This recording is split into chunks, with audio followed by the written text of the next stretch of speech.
আসসালামু আলাইকুম। সবাই জানতে চাচ্ছেন এনার্জি ম্যানেজার এবং এনার্জি অডিটরের কাজ কি? মূলত এনার্জি ম্যানেজারটা হলো যে কোনো একটা কোম্পানি বা ফ্যাক্টরি বা কোনো একটা পাওয়ার কনজিউমারে সে নিজস্ব হিসেবে থাকবে, কোঅর্ডিনেটর হিসেবে। আর এনার্জি অডিটর সেটা হচ্ছে যে আমাদের ফাইন্যান্সিয়াল অডিট যেমন করা হয়, থার্ড পার্টি এসে অডিট করে দিয়ে যায়, সেরকম এনার্জি অডিটররাও আলাদা একটা কোম্পানির অধীন বা কনসালটেন্ট ফার্মের অধীন অডিট করে দিয়ে যাবে।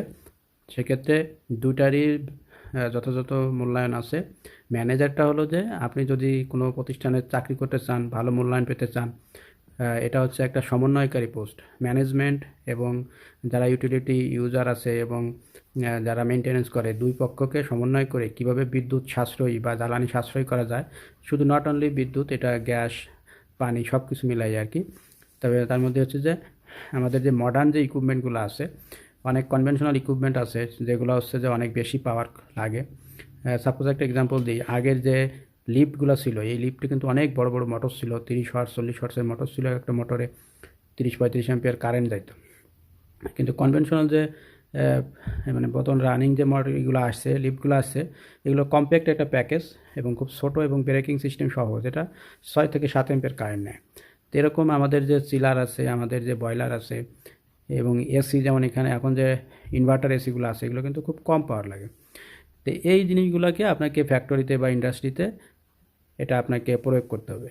আর অডিটরের কাজ হলো, আপনি একটা কনসালটেন্স ফার্মের অধীনে থাকবেন, বা আপনার লাইসেন্স থাকলে আপনি নিজে একটা ফার্ম করতে পারবেন, তখন এই এনার্জি অডিটগুলো করতে পারবেন।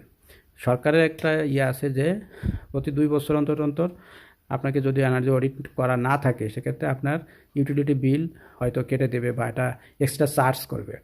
তো এই জন্য বাংলাদেশে যে পরিমাণ ইন্ডাস্ট্রি আছে, কলকারখানা আছে, বা ইউনিভার্সিটি বা সরকারি বড় বড় প্রতিষ্ঠান যারা বেশি এনার্জি কনজিউম করে, সাপোজ একটা পাওয়ার প্ল্যান্ট, সে নিজেও কিন্তু এনার্জি কনজিউমার। হ্যাঁ, কারণ সে তার নিজস্ব অনেক লোড আছে। তো এই কারণে সরকারের যে লক্ষ্যমাত্রা ছিল যে 25% বা 20% বিদ্যুৎ সাশ্রয় করতে হবে, এবং বর্তমান সরকারও কিন্তু একই উদ্যোগের দিকে হাঁটতেছে। কারণ হচ্ছে যে অলরেডি ইরানের যুদ্ধের কারণে পাওয়ারের একটা ক্রাইসিস শুরু হয়ে গেছে জ্বালানির ক্ষেত্রে।